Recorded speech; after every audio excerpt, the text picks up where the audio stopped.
have to admit, I do have a bad haircut.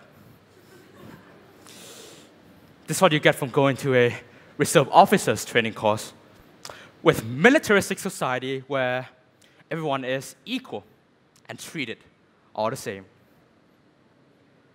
However, it is not fair, of course, for us all to be forced to have the same haircut. But oh well, who am I to judge? Equality is the state of everyone being equal, such as by status, whereas fairness is about impartial and just treatment or behavior without favoritism or discrimination. The world, in most societies, are neither a completely equal society, like the idealistic communist society where everyone is theoretically equal, nor a completely fair society, of course, socially and economically. Nobody says that the world is a fair place, but a socially and economically equal society should never be aimed for either. And ladies and gents, I'm here this evening to convince you why that is the case.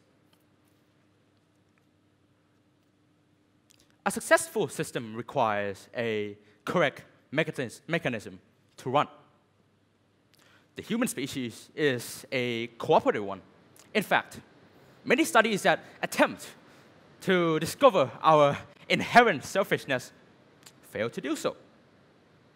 This is good news, since a society, whether being perfectly equal or fair or not, still require actual people to run.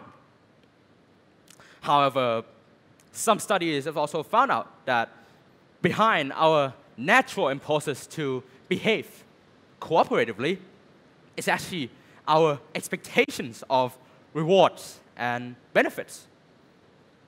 In simple words, perhaps there is no such thing as a selfless act after all, as it is all driven by our hope for rewards and self-satisfaction. So how is this a bad thing, you ask? Well, how do we know what those incentives are? Is it just a blissful feelings you get from helping people? Or is it an expectation that those actions will somehow benefit you in the future? And since the authority's decision is decided by actual people, how do we know if those decisions aren't driven by selfishness? And since these questions regarding our uncertainties can be raised, perhaps we're not entirely perfect or even good by our fundamental nature in governing ourselves in an equal and fair manner. Also, many studies and theories have pointed out that we are competitive by our nature. In fact, in most societies where different jobs could mean different value and different income, this nature drives us to work hard and climb those social hierarchy steps to better ourselves. In economics, a competitive market is what pushes the firms to improve and produce new inventions, as well as making the market more progressive. Similarly, a competitive society is what makes a progressive society in pushing people to work harder. But in an equal society where a pilot would earn the same income as a toilet cleaner, would anyone work harder? The society might as well just collapse or simply stagnate with no sense of forward movement. So why have it that way? Historically, many countries have attempted to become, from their point of view, of course, a fair and equal state, mostly through communism. Despite some success, many ended up failing. The first failure I would like to explore is the Soviet Union, which was one of the earliest large-scale attempts of widespread pure equality among its people. The USSR's economy was designed to be as equal as possible, meaning that there was a lack of free market. And that, according to an economic theory, a lack of free market is what leads to a decline in economic efficiency, as this means not only lower consumption and investment, the main contributors to the country's GDP, but also less government surplus and income from the tax revenue. Also, many historians and economists have pointed out that this is, in fact, one of the main contributions to their collapse in 1991. As free market forces, something that the Soviets lack of, is necessary to make an economy work. Evidently, we can see that this has damaged them greatly, as they have to let go of the entire Eastern Europe region of the Soviet occupation zone. Why? Because it was simply too expensive for them to run. In a socialist state like China, however, who approves free market, their GDP skyrocketed to the world's second largest for nearly 40 years. Since they opened themselves up to foreign trades, investments, and free markets, they became the world's fastest growing country in 1979, the year that they opened themselves up to these things. I mean, this is not even a long-term thing where you wait like, what, 5 years or something to accomplish. Once it's open, the game is on. Good job, China. Well, as you can see, these points suggest that an equal society, like the communist and socialist state, would not work, and that they are far from what we really want. But do we want an unfair and unequal society? Well, in short, no. Would you want to live in a world like East Germany, where, similar to Orwell's 1984, the political elites get to live in a fancy apartments, whereas its citizens, the common people, equally live in a squared apartment, and equally forbidden from restricted areas reserved specially for the political elites? Or would you want to live in a society where people decided what class you belong into since your birth, as well as removing your rights of marrying others outside your class simply because of what? Your parents were at the bottom of the caste system, like the one India used to have? Moving on.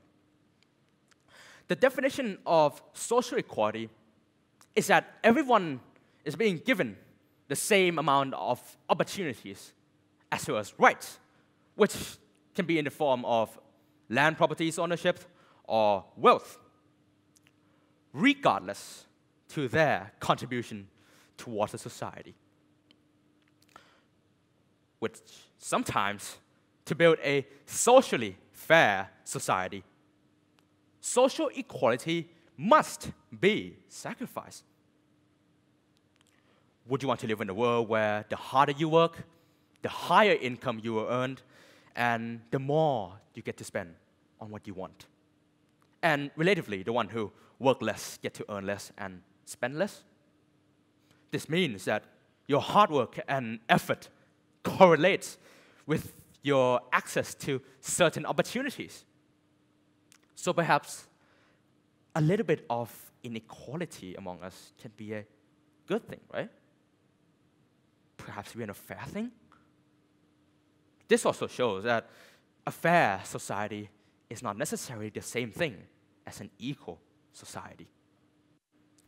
But Would you want to live in a world where whoever has the most money is untouchable and above the law? Well, no, of course no.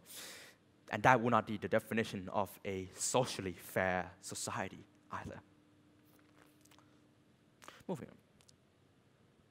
The definition of economic equality is not conducive in incentivizing people to work harder, as there is no reward for excellence, additional effort, or superior ideas.